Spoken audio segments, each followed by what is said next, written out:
Bon, mais je m'appelle Miguel Benasayac, je suis argentin. Je suis né en 53. Et des professions, je suis entre la recherche et la clinique, quoi. C'est-à-dire, je suis psy, d'orientation phénoménologique, c'est-à-dire un peu tout. Je viens de l'antipsychiatrie concrètement.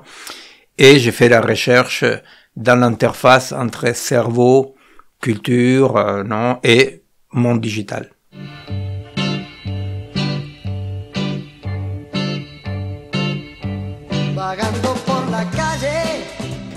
Alors, tu vois, pour faire un peu vite, au fait, je suis fils d'une juive française, tu vois, qui s'était échappée des nazis. Alors, je suis né dans une famille un peu de gauche, dans un quartier où il y avait plein de nazis cachés, etc. Alors, c'était les chaos du monde m'accompagnaient depuis toujours. Et mon souvenir le plus fort comme ça, c'est les Indiens qui étaient dans les quartiers, tu vois, qui avaient interdiction, par exemple, d'entrer dans les marchés pour vendre leurs citrons, par exemple. Et les luttes qu'on voyait des ouvriers réprimés, les successifs coups d'État, comme ça, voilà, ça c'était un peu l'ambiance et de ma maison et du pays à ces moments-là. Et j'avais jamais eu, depuis que l'Argentine était un pays démocratique, institutionnellement démocratique, il n'y avait jamais eu un gouvernement élu qui avait accompli son mandat. Il y avait toujours eu 1, 2, 3 coups d'État, même des coups d'État dans les coups d'État, et d'une violence très très grande, quoi. Alors bon, moi je me suis senti touché depuis toujours par cette réalité. À l'âge de 15 ans, j'ai contacté, grâce à un oncle qui est un personnage, un groupe de philosophie, un prof de philo qui avait été viré de la fac et donnait des cours, tu les payais avec une poule ou des sous si tu en avais. Alors je prenais des cours de philosophie avec lui, Raoul Sierrette s'appelait le monsieur, et j'étais les Benjamins, bien entendu, j'avais 15 ans, et là-dedans il y avait des jeunes hommes, jeunes femmes, dont, si c'était pas tous, au moins 3/4 étaient dans des groupes militants. Alors très très jeune, j'ai pris contact avec des groupes militants qui étaient des groupes ni communistes, ni tout à fait péronistes, mais qui commençaient à refléter déjà la nouvelle gauche, qui était indigéniste, féministe, contre-culture, et guévariste, donc, non, parce que faut savoir quand même qu'il y a eu une sorte de mélange historique compréhensible, non, mais le guévarisme était très très anticommuniste, très anticommuniste dans le sens du PC ou de la URSS, non.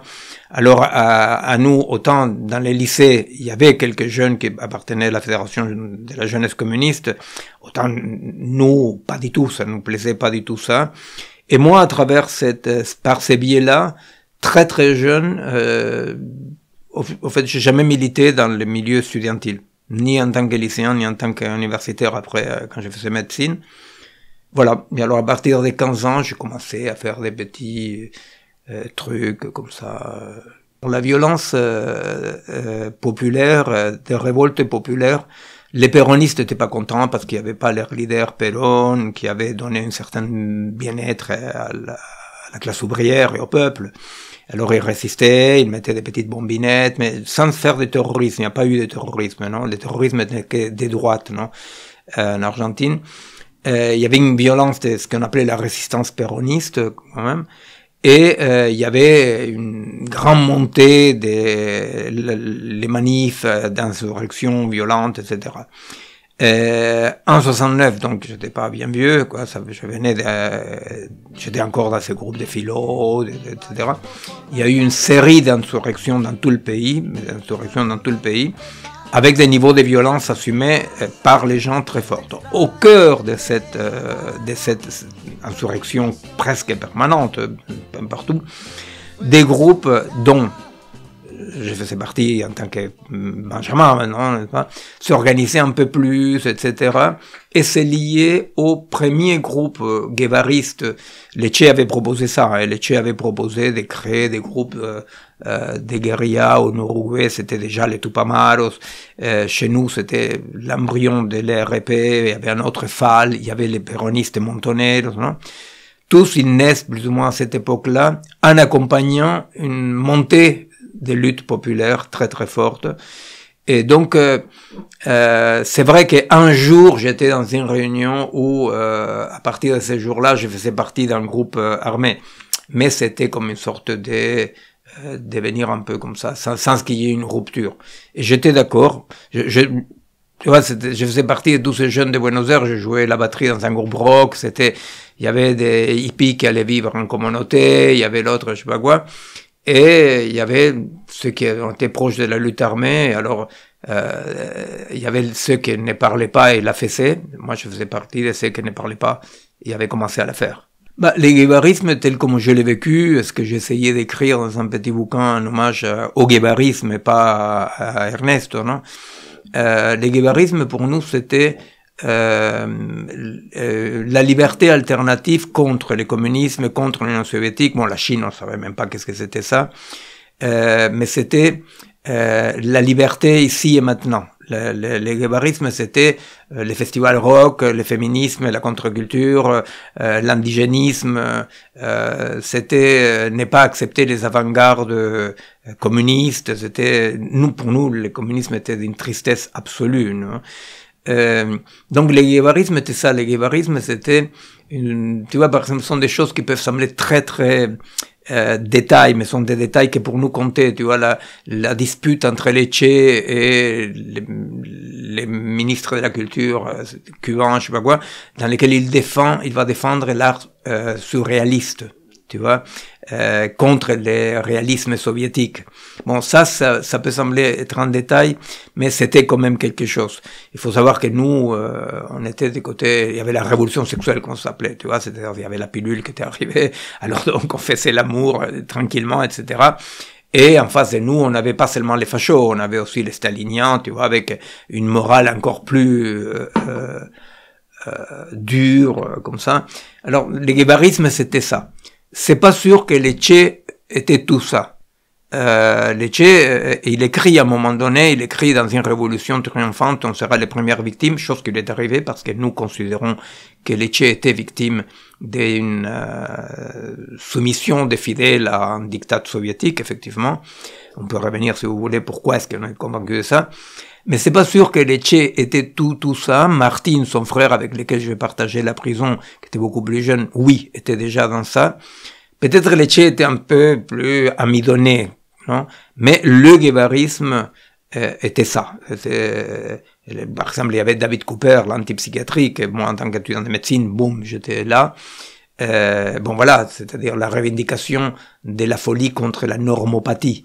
Tu vois, bon, ça, t'imagines, les communistes défendaient un pays dans lequel on enfermait comme malades psychiatriques les dissidents. Et nous, on était dans l'antipsychiatrie. Tu vois, alors donc, à vrai dire, c'était mais une différence radicale. Et quand arrive l'hypothèse concrète de, bon, quand même, les militaires, c'est pas une armée de métiers, les militaires, c'est le parti militaire qui défend, tu vois, c'est-à-dire sont les fils des massacreurs d'Indiens qui sont appropriés des terres, qui après sont associés avec les Américains, sont les mêmes, sont tous les mêmes familles, tu vois. Et alors, les guévarismes étaient de dire, il y a une violence légitime contre ces gens-là, parce que sinon on pourra pas.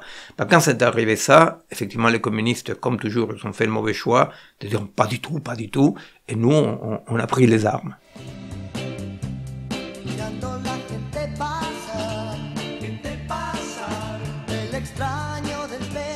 Tu mettais ton corps et tu attaquais des corps. Aussi, ça, il faut pas négliger ça, hein, parce que, par exemple, celle qui était ma compagne, Patricia, qui était disparue un peu, après, par exemple, elle a jamais voulu prendre les armes. Et pourtant, tu vois, elle l'a torturée, ils l'ont balancé au Rio de la Plata, mais elle a pas voulu, parce que c'est pas une hypothèse théorique tirée contre des gens. Tu ne tires pas contre des structures, tu tires pas contre le fascisme. au moment du combat, il y a un bonhomme devant toi, tu vois. Alors, il y a des corps, il y a des corps. Et alors, il y a l'idée de que tu dois tirer, qu'ils vont te tirer dessus, qu'on peut te tuer, et l'obsession de la torture. Tu vois, l'obsession.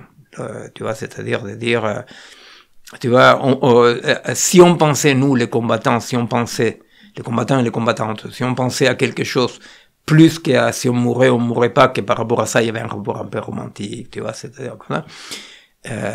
C'était la torture.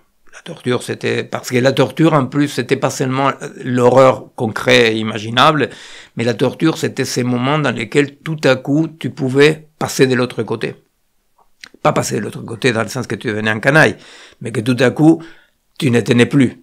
C'est pour ça que moi, dans l'atoll, après, je me suis beaucoup occupé des copains qui n'avaient pas résisté en essayant de démoraliser les bilans. C'est-à-dire, j'ai réussi grâce au fait que moi, je l'ai dit toujours, par hasard, je n'ai pas parlé. Je dis par hasard parce qu'on ne sait jamais pourquoi on n'a pas parlé, on ne sait pas si ça avait duré un jour de plus.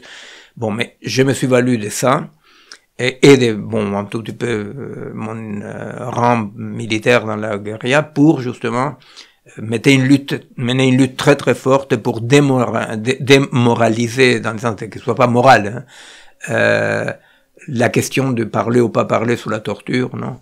Mais c'était oui, la question du corps, si tu dis la question du corps, il y avait cette question-là du corps, et il y avait la fête des corps, parce que on faisait l'amour, parce que il y avait, tout passait par le corps. C'était une époque, c'était un printemps très corporisé.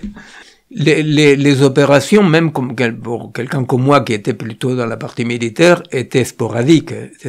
Moi, 70% de mon temps en tant que militant était que j'étais responsable pour les RPPRT d'un énorme de nos groupes dans un énorme bidonville de Bajo Flores, ça s'appelait, où il y avait 150 000 personnes, tu vois, et dans lesquelles, effectivement, on organisait toute une dynamique de contre-pouvoir.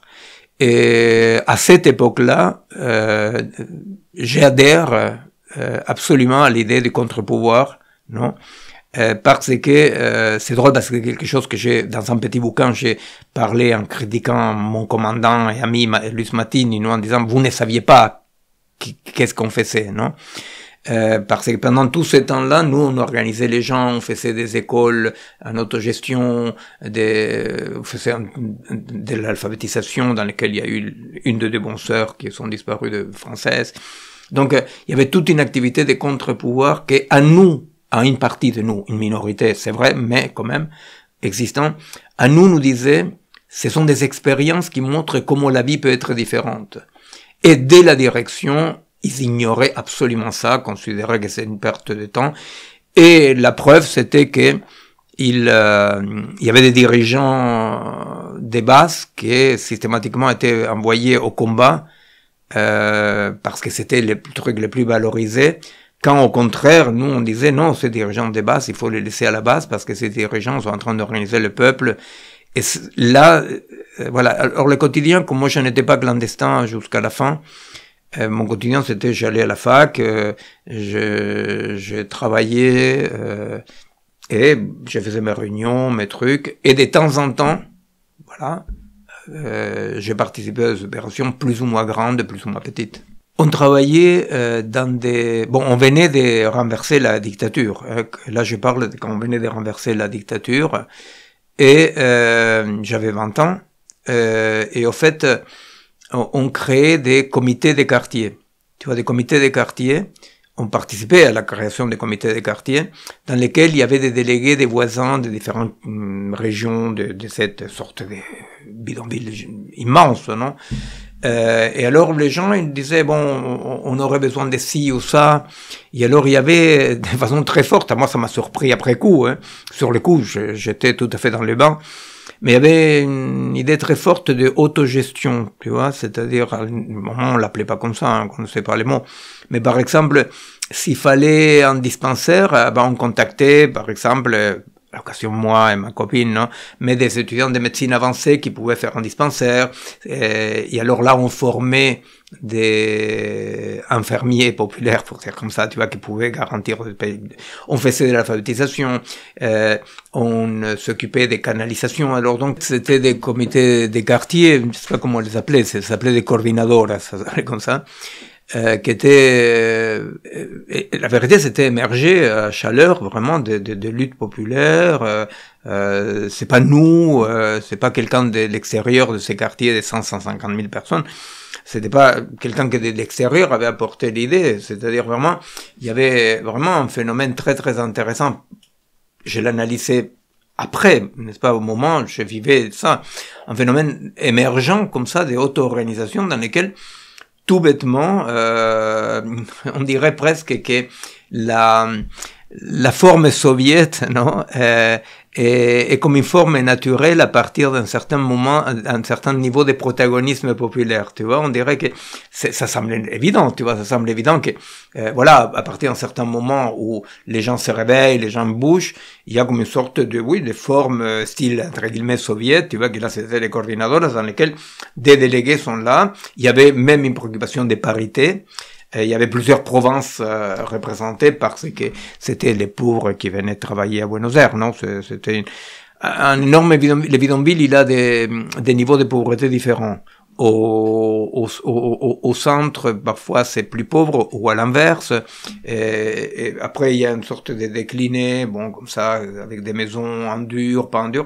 Alors, quand je suis tombé, par exemple, la dernière grande initiative, c'était une caserne de pompiers. Parce qu'un incendie là-dedans, c'était une horreur. Et alors, on avait créé une caserne. Alors, il y avait une inventivité, bon, à niveau culturel, c'était très, très intéressant. Il y avait des équipes de cinéma, non? Il y avait un camarade aussi, il y avait Cine Libertad, que c'était un groupe de cinéastes de PRTR, non? Et on cohabitait avec les Montoneros, que c'était les péronistes de gauche, là. Et on cohabitait aussi avec des fachos qui étaient là et qui faisaient très attention à ne pas nous emmerder parce qu'alors là, oui, effectivement, bon, ils avaient un peu peur de nous, non?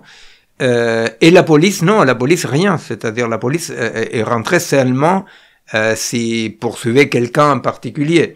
Mais elle ne rentrait pas dans des quartiers comme ça. Encore aujourd'hui, dans les bidonvilles de Buenos Aires, la police ne rentrait pas, mis à part dans un opératif très très concret. Et malheureusement, aujourd'hui, ça s'agit de la lutte contre le néo-capitalisme des trafiquants de drogue. Hein. L'action la plus belle que j'ai faite dans la guérilla, c'était être responsable de la organisation, comme membre del PRTR, dans l'organisation de ces quartiers. C'était la plus belle, parce que c'était la vie. C'était de voir des hommes et des femmes qui s'alphabétisaient, qui créaient des liens de solidarité. La plus belle, c'était celle-là. Quand l'hypothèse de la lutte armée est devenue très forte, il y a eu une sorte de sélection naturelle qui s'est opérée. Beaucoup d'intellectuels et des gens très très bien qui étaient d'accord théoriquement ne voulaient pas prendre les armes quand même, parce que prendre les armes c'est spécial, c'est pas une hypothèse. Et un tas de gens un peu moins raffinés, non, sont rentrés. Et au milieu il y avait nous, qui on était un peu brut, un peu intellectuel, n'est-ce pas?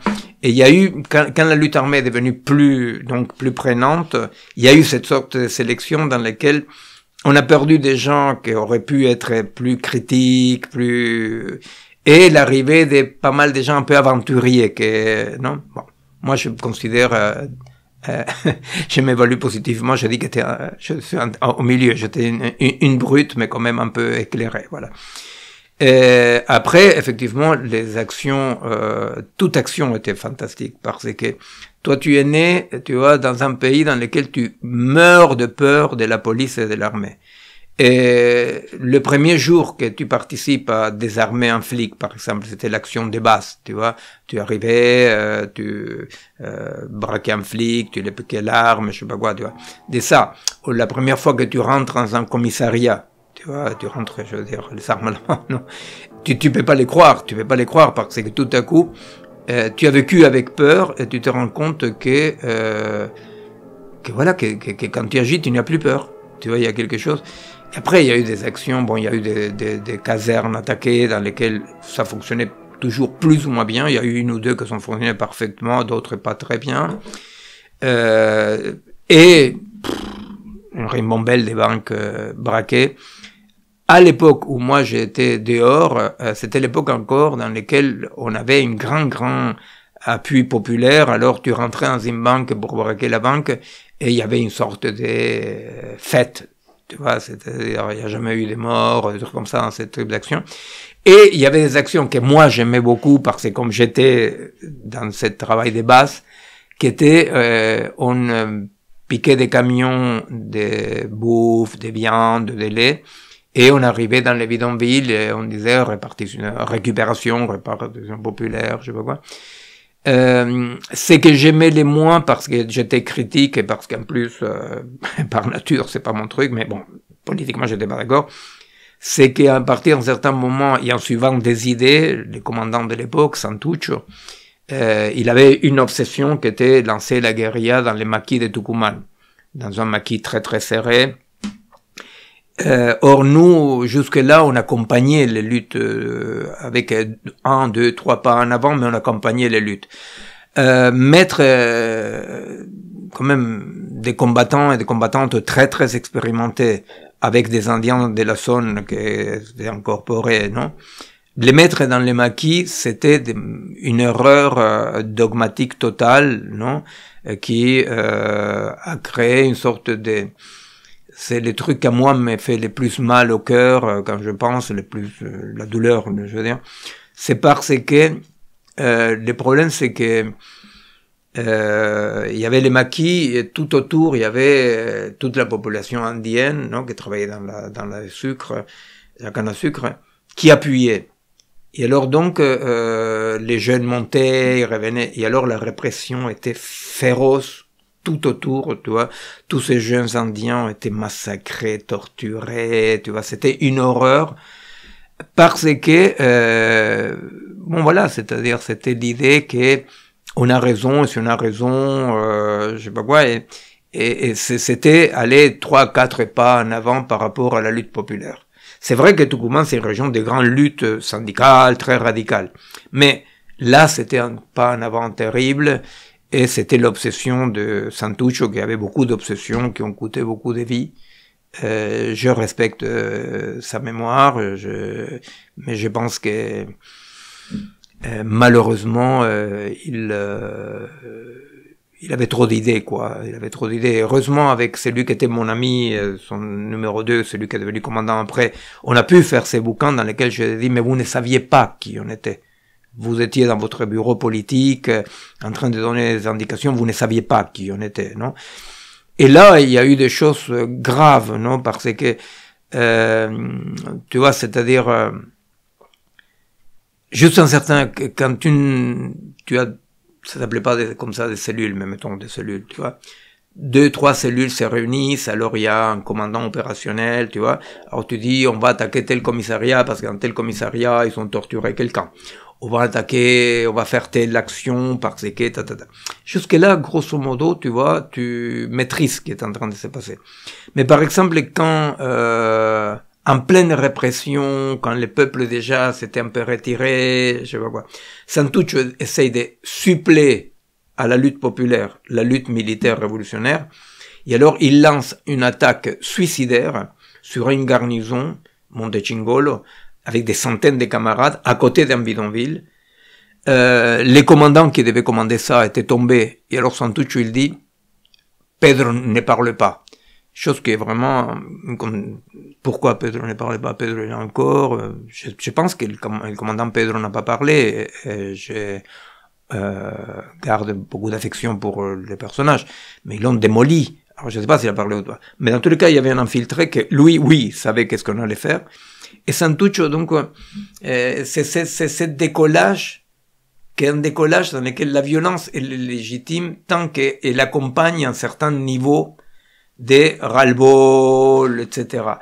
Quand tout à coup tu essaies de suppléer, alors là, il s'est passé quelque chose que je ne sais pas si ça vous intéresse ou pas, mais pour nous c'est très important. Tout à coup, on a commencé à agir de façon spéculaire avec l'armée. Je me souviens les jours où j'étais dans un bar, d'ailleurs c'était un bar qui pour moi était un bar très beau parce que c'était là où j'avais rencontré la première fois David Cooper, l'antipsychiatrie, je sais pas quoi, et c'est les bars où s'est passé les choses contraires, m'ont dit que dorénavant on avait des grades militaires, non? Et donc on a commencé à agir spéculairement, les répés se organisaient, les montoneros, que ils aimaient déjà ça beaucoup, non? Les côtés militaires comme ça. Et donc là, il y a eu ces processus dans lesquels la résistance commence à agir de façon spéculaire avec les pouvoirs. Et la vérité, c'est que les jours où on a commencé à faire ça, on était vaincu, même si militairement encore on ne l'était pas. Et je pense que ça, c'est les graves erreurs. Les graves erreurs, c'est abandonner la multiplicité des luttes dans lesquelles toi tu fais partie de ces luttes-là, etc., etc. Et tout à coup, tu supplées à la lutte, parce que ceux qui vont se suppléer à la lutte, qu'est-ce qu'ils savent? Tu vois, c'est-à-dire, ils sont hallucinés, ils pensent connaître les lois de l'histoire, ils peuvent connaître la nécessité du communisme. Oui, mais les gens ne te suivent pas, et en plus, il y a des gens, comme c'est passé à Tucumán, qui, par sympathie jusqu'à un certain moment, après seront massacrés. Je pense que tout ça, c'était des erreurs que mon autocritique n'est pas une autocritique dans laquelle je me sépare de notre histoire, n'est-ce pas? Je continue tout à fait dans le même point de vue, de critique à la justice sociale, à une certaine radicalité, mais je pense que là, tout ce qui devient spéculaire du pouvoir est une défaite annoncée.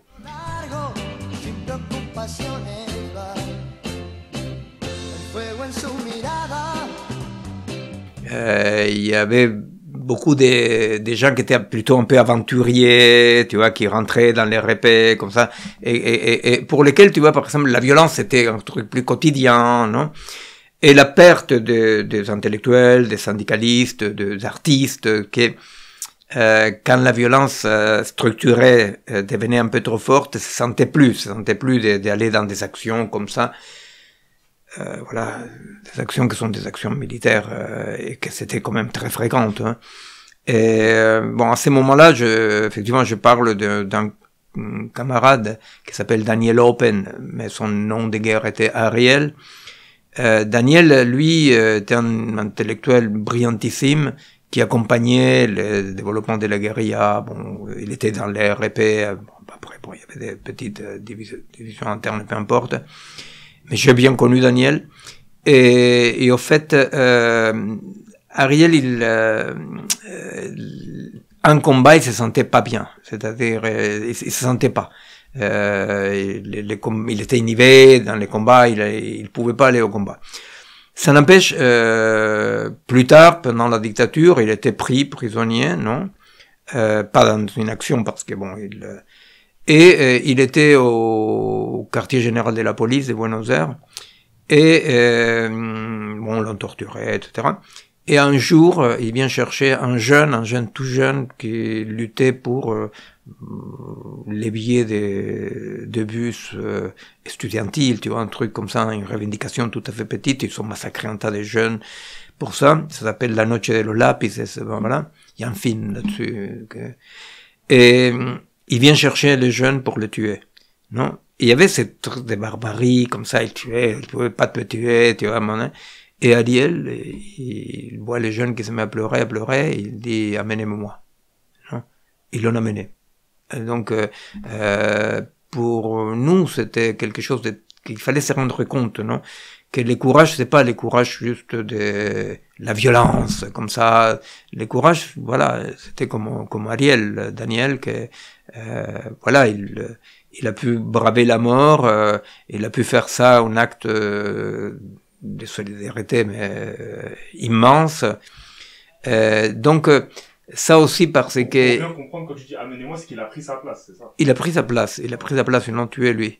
On ne sait pas si Ariel aurait été tué ou pas après. Mais en tout cas, là, ce jour-là, il a dit, amenez-moi. Et les autres, l'ont amené, l'ont tué, quoi. C'est parce que il y a une apologie comme ça du courage guerrier, non? Et en fait, il y a un tas d'autres courages, non? Qui ne sont pas les courages guerriers d'aller au combat, non? Et par exemple, paradoxalement, non, c'est un truc un peu con, mais c'est vrai que c'est comme ça. À l'époque, j'ai trouvé toujours des gens pour s'incorporer à la lutte malgré tout. Et depuis une vingtaine, 25 ans, n'est-ce pas, je trouve beaucoup de difficultés pour trouver des gens qui veulent s'engager dans un pays démocratique, dans lequel ils ne te torturent pas, dans lequel il n'y a pas de violence. Mais il s'agit, parce que s'engager, quoi? Ça signifie quoi? S'engager, ça signifie ordonner ta vie par rapport à un désir d'émancipation. Tu vois? Alors, à l'époque, ordonner ta vie par rapport à ça, ça signifiait la torture, la mort, la prison. Aujourd'hui, ordonner ta vie par rapport à un désir d'émancipation signifie peut-être passer des mauvais moments économiquement, peut-être avoir étudié beaucoup, peut-être, mais c'est pas comparable, n'est-ce pas, les risques.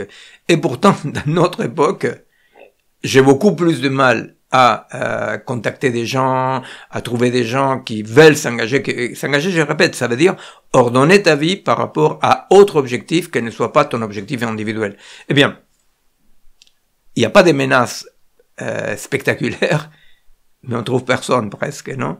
Et ça, c'est quand même, ça parle que le courage, c'est pas simplement le courage d'aller les armes à la main. Le courage, c'est le courage de sentir que ta vie n'est pas quelque chose de personnel. Hein?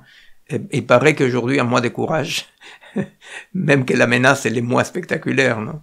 Alors, tu vois, très vite, m'ont pris 3 fois, non? Et une fois, c'était très sympathique parce qu'il y a 2 copines qui sont venues me chercher. Et alors, ils m'ont sorti. J'étais dans un quart de flic déjà, et bon, ils m'ont sorti des quarts de flic pour bon. La deuxième, j'ai attendu vainement qu'ils viennent me chercher, mais je suis échappé tout seul. Et la troisième, non, la troisième, je suis tombé depuis, après une opération qui est apparemment, j'ai jamais bien compris si ce qui avait été chanté ou pas chanté, mais que heureusement, il y avait un mec dans ce quartier, qui était un indique des flics, qui avait donc fait torturer, donner des gens, et c'était une action de représailles. On n'a pas fait l'action de représailles, et pour vous dire un peu le niveau de l'égalité de l'époque, bon, toute la nuit, on s'est échangé des coups de feu avec les flics, etc., pour ça. Mais quand finalement on me prend, la seule chose qu'on avait fait, nous, c'était les tracts qui disaient c'est une action de représailles, mais il n'y a pas eu d'action. Bah, mais que tu aies jeté un tract ou que tu avais fait l'action, c'était pareil. Donc, j'ai mon prix, quoi. Non? Mais ce qui est drôle, c'est que ce qui restait, c'était qu'on avait jeté des tracts. Alors nous, on a dit, bah écoutez, regardez, on a jeté... Mais bon, ça foutait vraiment, effectivement.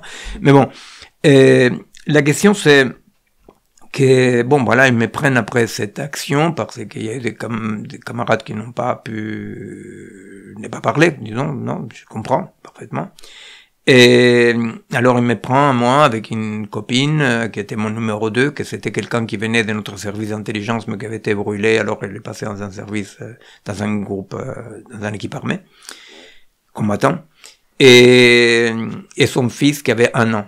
Et alors il nous amène directement au lieu de torture, bon là ça durait un certain temps, c'est-à-dire un peu moins d'1 mois en tout, non? Comme je vous ai dit, par des arguties, je sais pas quoi, un truc, j'ai réussi à pas parler, quoi, voilà. Et après, on arrive à la prison. Alors là, oui, quand même, ils avaient une idée de qui j'étais, alors ils m'ont mis avec, il y avait une sélection, non, il y avait par exemple des syndicalistes, des artistes, je sais pas quoi, dans un truc, des sympathisants dans un autre truc, et les combattants dans un autre pavillon. Là, on m'a mis dans le pavillon avec tous les copains, copines, malheureusement pas, tous les copains. Et donc, dès que tu passes une période qui est la période d'horreur, que c'est la période de solitude devant la torture. Et après tu arrives, et bon voilà, tu es de nouveau dans les rangs. Dans la prison, pendant toutes les années de prison, toi tu es sous les ordres de l'organisation révolutionnaire. Tu vois, il n'y a pas un jour dans lequel tu as fait quelque chose juste parce que ça te chante, tu vois, c'est-à-dire, Et alors, voilà, il y a eu des périodes différentes. Il y a eu des périodes dans lesquelles on était très fort à l'extérieur. Alors nous, on s'amusait à menacer les gardiens des prisons, je sais pas quoi. On a fait une mutinerie qui, à notre période, nous aurait liquidé tous. On a fait une mutinerie, on a cassé la gueule un peu. Et après, au fur et à mesure on allait mal dehors, on allait très mal dedans, ils commençaient à tuer les gens dedans. Et à partir d'un certain moment, moi, j'ai été responsable des projets il y a toujours un responsable de l'évasion. On s'évadait très peu, mais bon. Et des communications. À partir d'un certain moment, il n'arrivait plus personne en prison, et on a compris que, ça avait commencé le projet des disparus, d'élimination. C'est-à-dire que tous ceux qui tombaient, ils étaient torturés tout le temps qu'ils voulaient, et après ils les tuaient. Non? Effectivement, et on a su ça parce que je réussis à avoir l'information de que tout plan d'évasion, moi j'avais pas la moindre petite idée de comment s'évader, mais bon, que tout plan d'évasion était suspendu. Et ça voulait dire, on est démoli. Non?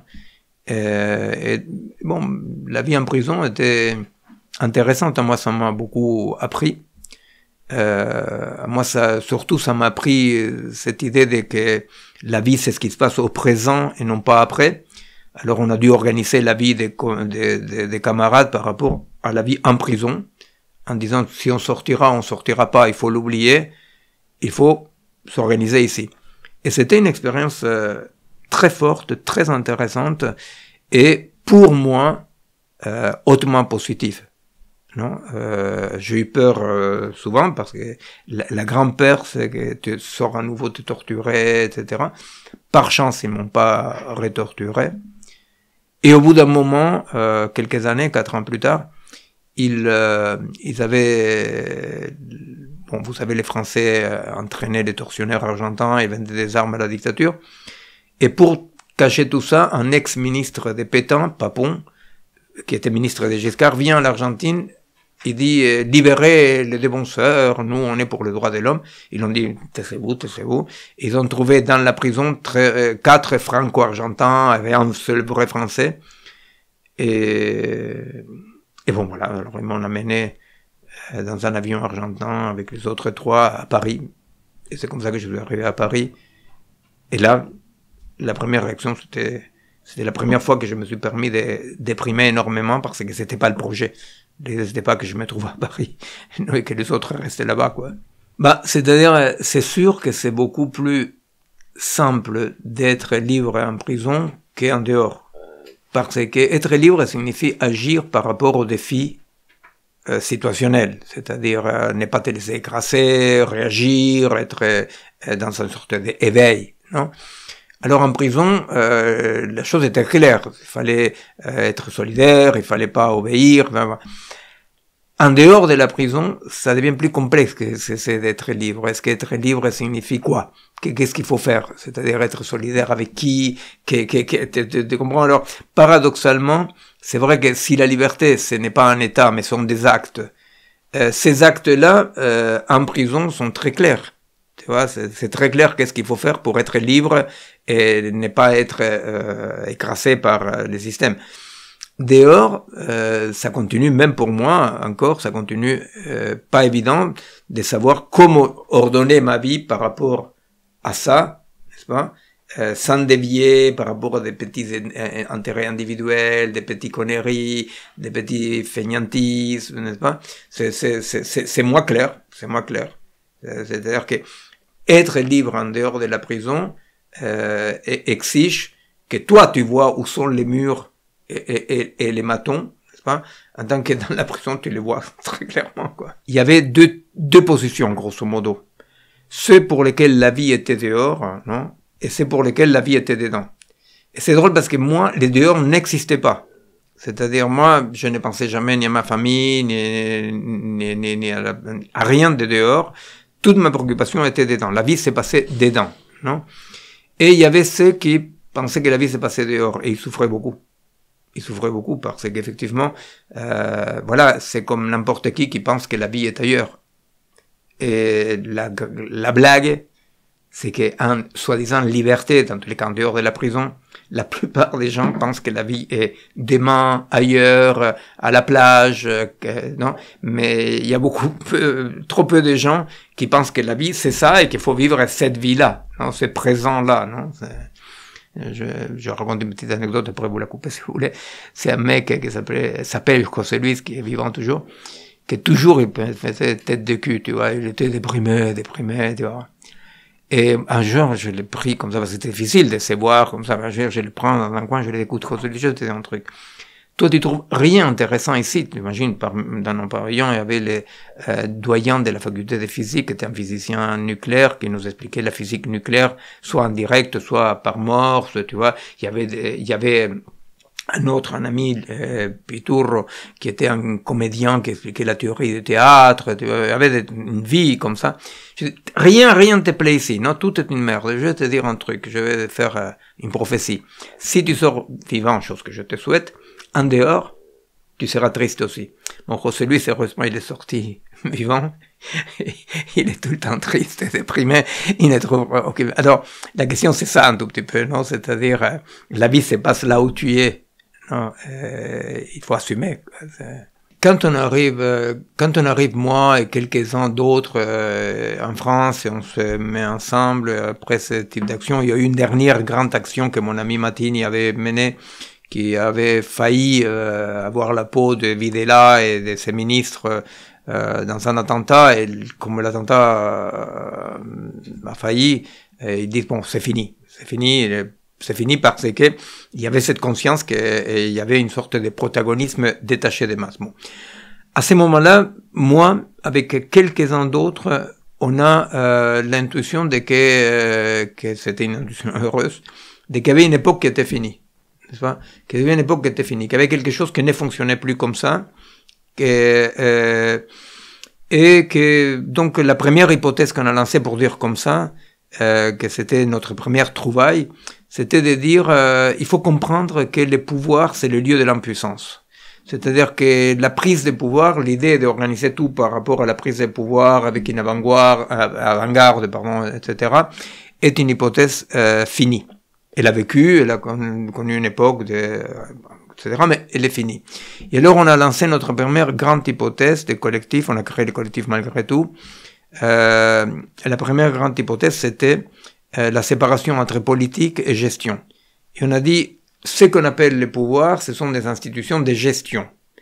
Et la politique, c'est ce qui arrive dans la multiplicité de la base. Et cette séparation, comme arrive souvent quand quelqu'un est en train de chercher quelque chose, et il cherche parce que l'époque les titille. Non? Et ça fait que tu trouves la même chose à ce moment-là au Mexique, ici en France par rapport au nouveau mouvement des nouvelles radicalités. C'est-à-dire qu'il commence à apparaître, et nous on accompagnait ça, commence à apparaître comme ça l'air de rien et de nulle part, comme avec une sorte de haute émergence, non? Des pratiques et des théories qui disent il faut abandonner l'idée du pouvoir, et la politique c'est ce qui se passe dans la multiplicité de la base, et comme modèle on avait le féminisme ou le mouvement des minorités sexuelles ou le mouvement des noirs, c'est-à-dire tous ces mouvements qui avaient changé le monde sans viser les pouvoirs, qui après ils demandaient des lois, ils demandaient des trucs, n'est-ce pas, mais bon, c'était l'idée que les thermomètres ne changent pas la température. Et à ce moment-là, c'était très fantastique parce que ça arrive à des chercheurs, ça arrive à des artistes, ça arrive comme ça. Dès que tu trouves quelque chose, toi, tu la trouves avec ton groupe de gens qui travaillent, et quand tu la lances, tu te rends compte que l'époque a parlé par ta bouche. Parce qu'il y a au Mexique, et en Italie, un peu partout, n'est-ce pas, des gens qui ont trouvé ça. N'est-ce pas? Ça, c'est très intéressant, cette idée que l'époque est une sorte de bête, non? Qui va poser ses propres questionnements, qui va poser ses propres exigences, non? Et, voilà, à partir de là, les collectifs s'est mis à travailler avec les gens qui occupaient des terres, avec les sans-terres brésiliens, les paysans qui occupaient des terres. Là, rebelote, je me trouve à la fin de la dictature et au début de la démocratie en Argentine, très engagé dans toute une région énorme de la province de Buenos Aires, Moreno s'appelle, dans laquelle il y avait une myriade, mais alors là, beaucoup plus puissant de ce que j'avais connu à l'époque de bidonville de Barro Flores, des quartiers en autogestion, des fermes écologiques en autogestion, donc c'était les débuts comme ça du contre-pouvoir, de la politique horizontale qui à un moment donné va donner parmi les événements comme ça visibles, c'est le non-global, non? Et ça c'était très drôle parce que le non-global, on était 2 ou 3 qu'on se trouvait comme référents de non-global sans savoir qu'existait le mouvement, non? Et alors bon là c'était très proche de Gustave Macià, les gens qui avaient lancé comme ça le mouvement, et de l'autre côté avec les zapatistes, non? Avec Marcos et les zapatistes qui eux, de leur côté, étaient arrivés exactement à la même hypothèse de dire non, il faut changer à la base, et avec les mêmes références, parce qu'historiquement, on avait cette référence, effectivement, de que tout avait échoué, pas du tout. C'est-à-dire, pour les femmes, le monde avait changé, pour les minorités noires et les minorités sexuelles, le monde avait changé. Donc, l'idée de que le monde s'échange dans des pratiques multiples à la base, en conflictualité entre elles, et qu'à un moment donné, le pouvoir suit, non? Des gré ou des forces. Et disons, le modèle qu'on avançait, c'était le modèle de la Révolution française, dans le sens auquel la France, ou une partie de la France, vivait déjà dans le mercantilisme, dans l'illuminisme, vivait déjà autrement, et que la prise de la Bastille, c'était comme juste, faire tomber ce qui tombait tout seul, qui était un pouvoir qui ne reflétait plus l'état du corps social. Et là, c'était notre hypothèse centrale. On a développé ça, on a beaucoup milité, écrit, on a milité dans tous les mouvements qui reflétaient ça en France et en Italie, que c'était les mouvements des sans-papiers, des sans-toit, les mouvements de solidarité aux migrants, les antifascistes, qui étaient des mouvements qui avaient cette caractéristique d'une très forte radicalité, mais aucune pensée par rapport à un système, comment le système devait exister. Alors on a participé avec le collectif Malgré tout, on a participé à la première occupation historique de l'église de Saint-Ambroise, la première fois en France que des sans-papiers s'est montré à la lumière du jour. Et c'était très drôle parce que dans la pratique, on avançait une compréhension théorique de ce qu'on était en train de faire, parce que par exemple, venaient les journalistes, les petits députés de gauche, je sais pas quoi, disaient, mais vous, qu'est-ce que vous voulez? On disait, ça. On disait, non, mais vous voulez que tous les sans-papiers soient régularisés? On disait, en principe, oui, mais nous, on est là, on occupe ça. Et alors, c'était l'idée de que dans des situations concrètes, ce qu'on appelait avant le macro, ça se joue dans des situations concrètes, sans opposer les micros au macro, n'est-ce pas? C'était le début de notre position d'une théorie de la situation qui n'est pas situationniste, non? Une théorie de la situation dans laquelle c'est dans des situations concrètes que se joue le rapport de force. C'est-à-dire, c'est l'idée, un tout petit peu épistémologiquement parlant, de que les tout existe dans les parties, n'est-ce pas? Qu'il n'y a pas un lieu dans lequel ça se joue, non? Ça pose des problèmes très actuel. Je le travaille ici en France avec des groupes, concrètement par exemple les éco-villages, que je dois intervenir bientôt, mais je le travaille avec d'autres groupes, même je suis très proche des ATD Carmon, de tout ce groupe. Nous, on est très heureux d'exister dans ces milieux-là, n'est-ce pas? C'est-à-dire on est peu visible à niveau universitaire, on existe dans ces milieux-là. Et la question, c'est quoi? La question, c'était toujours la même.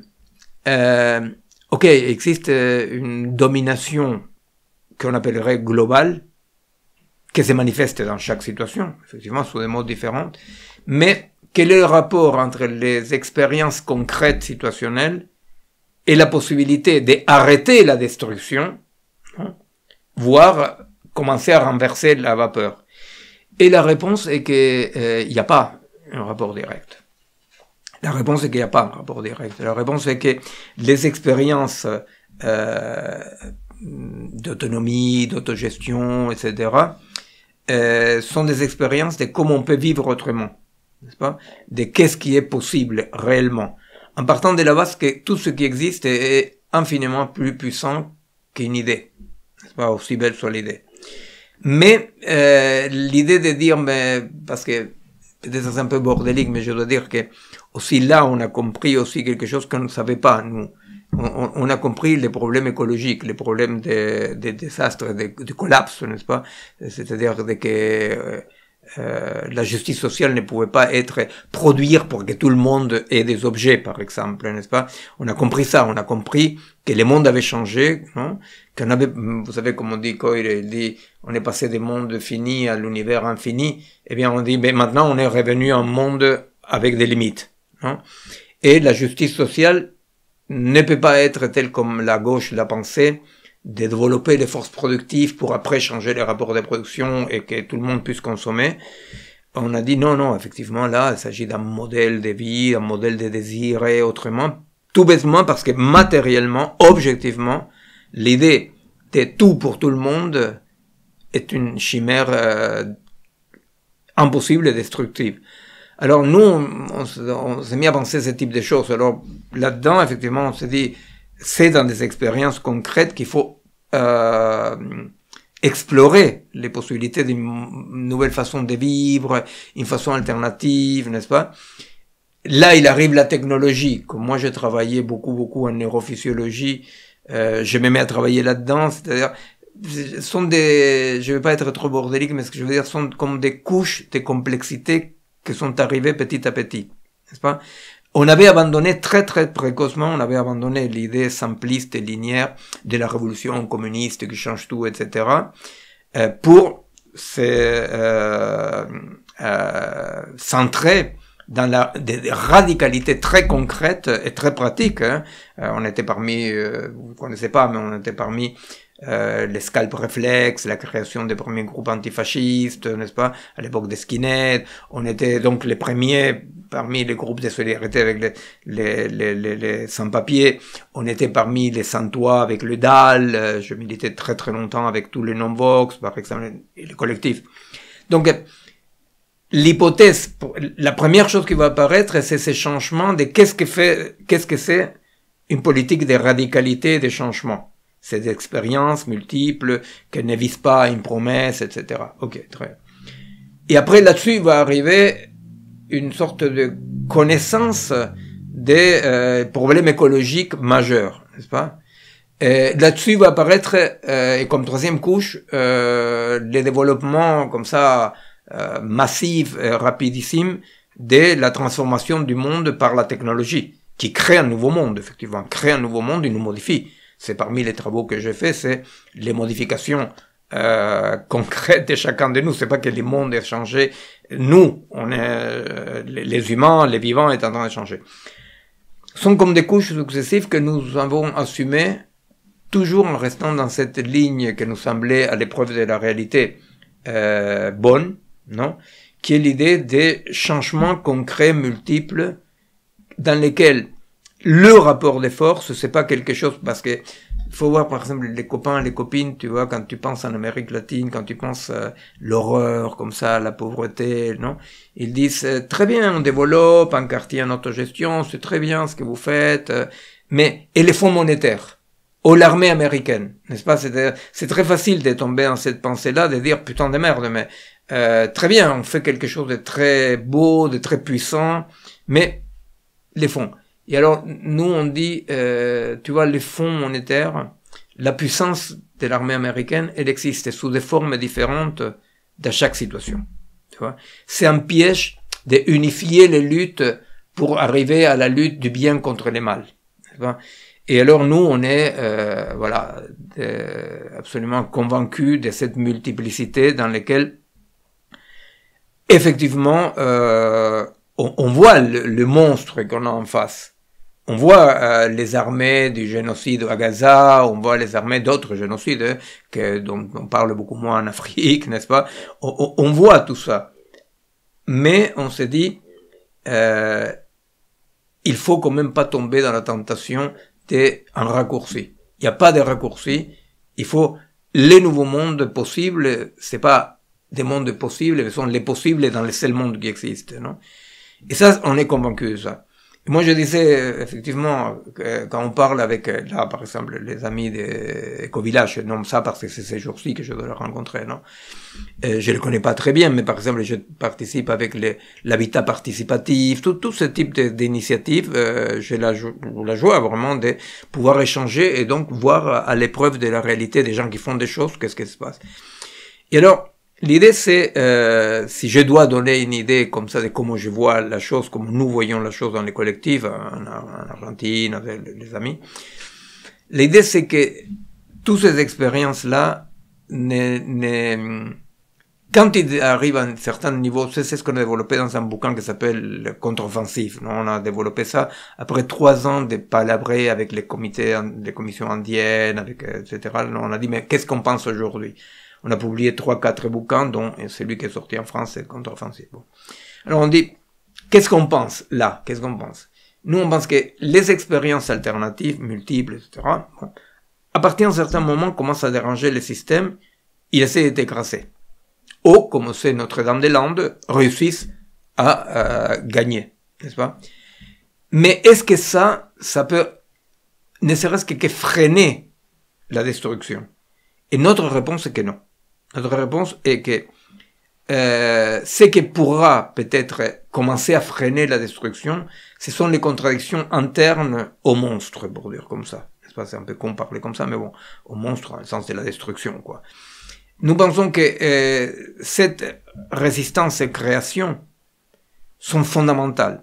La résistance, affrontement, aussi, il faut assumer des affrontements. Il faut les assumer, il faut effectivement bloquer ce qu'on peut bloquer, il faut toutes les voies comme ça, sans oublier que la voie principale, c'est la résistance-création.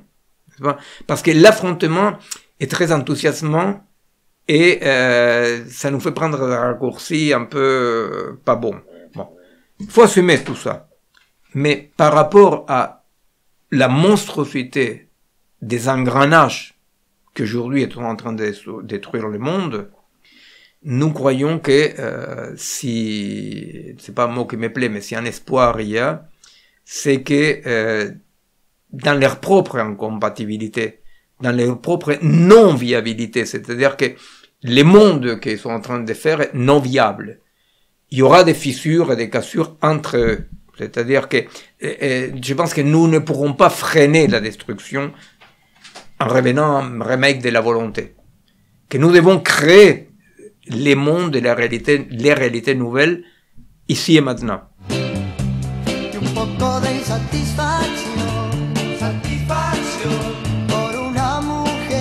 Je crois qu'il faut faire très attention de ne pas retomber dans de nouvelles espoirs, dans de nouvelles idées de que il n'y a qu'à, il faut que, chose qui ne veut pas dire qu'à des moments il faut assumer concrètement l'affrontement. Mais l'affrontement n'est pas la tâche principale. L'affrontement est nécessaire, mais la tâche principale c'est de créer de nouveaux possibles qui créeront un nouveau imaginaire, des nouvelles imaginaires de pourquoi tu te lèves le matin. Je vous donne un exemple très bête, mais qui est comme ça. Dans tout mon travail sur la délégation des fonctions cérébrales vers des machines, non? Toi, tu prends quelqu'un et tu te dis, est-ce que tu dois aller en banlieue, comme ça nous est arrivé aujourd'hui, est-ce que tu veux aller en banlieue sans GPS et voir comment tu te débrouilles? L'autre va dire non, pourquoi? Bon. Le problème, c'est que nous ne sommes pas capables, pour le moment, de opposer un imaginaire pratique, concret, pas un imaginaire dans l'air comme ça, gratuit, n'est-ce pas? Qui disent, pourquoi est-ce que je ne vais pas être efficace? Or, la vie, la culture, la justice n'est pas efficace. C'est la vie, n'est-ce pas? Or, aujourd'hui, face à ces néolibéralismes technologiques, n'est-ce pas? Ce qui nous manque surtout, c'est un imaginaire fort, pas une idéologie, mais un imaginaire fort qui dise pourquoi je peux ne pas vouloir la voie directe de l'efficacité de la technologie, pourquoi est-ce que je veux le foisonnement propre à la vie, n'est-ce pas? Et cet imaginaire-là doit être mis à l'épreuve des gens qui vivent vraiment la vie. Ça peut pas être nous, par exemple, qui pouvons nous donner le loisir de prendre le temps. Non, c'est pour ça les laboratoires sociaux. Non, c'est-à-dire comment on peut imaginer autre mode de vie. À moi, il me semble que c'est fondamental ça. Alors, j'étais en train de présenter le bouquin là qu'on a fait avec Bastien Cany, Contre-offensive, c'est donc une manifestation de ces 3 années de travail, surtout avec des communautés, voilà, avec latine. Et il arrive un jeune homme qui sentait l'afterchef, disait comme ça, voilà, un député socialiste. Et alors, il dit, bon, Miguel, c'est tellement enthousiasmant ce que tu racontes de ces situations, des créations, résistance-création. Il dit, mais tu penses que comme ça tu vas changer le monde? Alors je lui ai dit, mais certainement pas. Alors là, je pense absolument pas qu'en développant toutes ces pratiques, je change le monde. Je dis, mais dans tous les cas, je suis sûr que contrairement à toi, je suis pas en train de gérer l'horreur. Et c'est ça la question. Alors, effectivement, la territorialisation signifie agir en situation.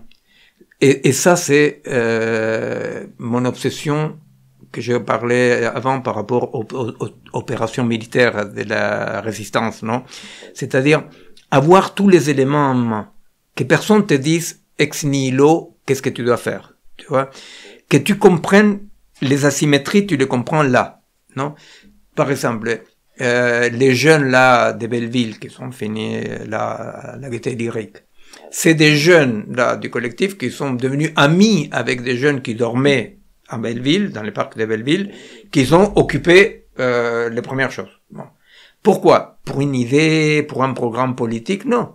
C'est-à-dire parce que en situation, de façon territorialisée et concrète, c'est pas pareil. Passer à côté d'eux, ou dire j'ai voté à gauche, que de dire qu'est-ce qu'on peut faire ensemble, n'est-ce pas? Et la pensée, la pratique de la situation, c'est celle qui ne te demande pas de déléguer la raison de ton acte à quelqu'un qui n'est pas là. La raison de ton acte doit être compréhensible là, sans obéir à personne. La territorialisation, c'est ça. Alors, effectivement, en Italie, beaucoup m'ont beaucoup demandé ça parce qu'on parle des territoires, et en France, par rapport aux fachos, la question des territoires, les terroirs, etc. Bon, la différence, elle est claire et nette, non? Parce que la différence est que toute tradition, toute revendication du terroir, je vois, c'est une pure fabrication ad hoc, n'est-ce pas? C'est-à-dire que une tradition vivante est une tradition qui change en permanence, comme tout organisme vivant, n'est-ce pas? Et alors donc, toute revendication de ce qui doit être, toute substantialisation, les Français de souche, les Italiens de souche, je sais pas quoi, tout ça sont des conneries, sont des idées. Parce que, comme une langue, comme un urbanisme, comme un être vivant, la mémété, ce qui reste même, est sous condition d'un permanent changement et assumer les défis. Alors, tous les discours nauséabonds d'identité, des terroirs, je sais pas quoi, sont tous des discours nauséabonds qui, face effectivement à un monde menaçant, cherchent la meilleure solution pour s'unir, qu'est savoir un ennemi, n'est-ce pas? Et alors, ils unissent contre. C'est tout le contraire de l'auto-organisation dans laquelle l'axe d'union, l'axe du commun, est une permanente production du commun. Dans les éléments, les communs ne préexistent jamais à l'action. Par exemple, quand quelqu'un dit « les Français », ça veut rien dire « les Français », n'est-ce pas? À un moment donné, un tas de métèques meurent pour la France, n'est-ce pas? Pourquoi? Parce que la France, c'était ça, à l'époque de l'affiche rouge, par exemple. La France, c'était ses projets communs. Il n'y a pas de commun, il n'y a rien de commun pré-acte. Le commun est action en permanence. Après, je suis argentin. Bon, je suis argentin. Ça dépend de la situation. Ça dépend de la situation. C'est-à-dire, je suis pas argentin. Je me souviens, j'étais en tôle quand il y a eu cette merde de la Coupe du Monde. Je m'étais valu de mon rang pour interdire à tous les petits copains, j'allais dire petits cons, de crier Gaulle avec les fils de pute qui nous torturaient. N'est-ce pas? Alors, je suis argentin, ça dépend, je suis argentin, non, argentin mon cul, c'est-à-dire, quand un argentin nauséabond parle mal des Boliviens qui viennent chez nous, Ah ben non, je suis pas argentin. Là, je suis frère du Bolivien, latino-américain. Et à un autre moment, il arrive la secrétaire de la défense américaine à Buenos Aires. Ah ben là, je suis argentin. Et Milei est américain. Non? Alors, ce que je veux dire, c'est que contre tout ce discours merdique d'identité, le commun est toujours acte. Ce n'est jamais la donne. La donne, c'est la donne. Tu vois, c'est-à-dire, moi, voilà, je suis un homme presque blanc, hétérosexuel, argentin, juif, professionnel. Tout ça, c'est la donne. Tu vois. Ce que j'ai en commun, c'est pas cette donne-là. Tu vois. Et en plus, je vous dis, chacun de nos éléments, je suis 100% chacun de ces éléments-là. Tu vois, c'est pas un pourcentage. C'est pas, mais tu es plus argentin que juif ou plus, non. Tu es 100% chacun de ces éléments-là. Mais le commun, ce n'est jamais les prédonner.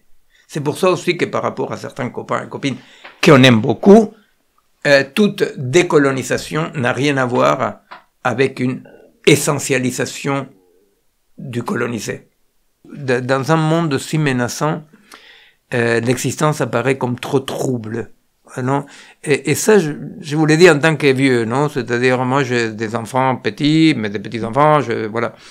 Je comprends la peur par rapport au monde tellement dur, comment facilement on est jeté comme un Kleenex, on se trouve dans la merde. Alors, les parents, et face à des jeunes qui veulent exister, qui veulent prendre le temps, qui veulent explorer, qui veulent, ils se disent bon merde, s'il fonctionnait, au moins je suis tranquille. Eh bien, c'est une mauvaise façon d'aimer son enfant, n'est-ce pas? Parce qu'au contraire, il faut que les jeunes puissent exister, explorer, exister. Et je te le dis même alors là en tant que clinicien et chercheur, non? Un jeune qui est structuré parce qu'il explore, cherche, existe, est beaucoup mieux préparé pour la vie que quelqu'un qu'on va affaiblir dans ses affinités électives en lui demandant de fonctionner. La lutte contre le fonctionnement doit être fondamentale, mais non comme une lutte frontale, mais inviter les gens et que les vieux arrêtent de faire peur aux jeunes, n'est-ce pas, en disant tu n'as pas le temps, et de dire, mais si ce que tu aimes, c'est jouer la guitare, joue la guitare. Si ce que tu aimes, c'est tout à coup aller explorer quelque chose, enfin, pourquoi? Parce que tu peux pas perdre du temps. Ça n'existe pas dans la vie perdre du temps. Il faut prendre son temps.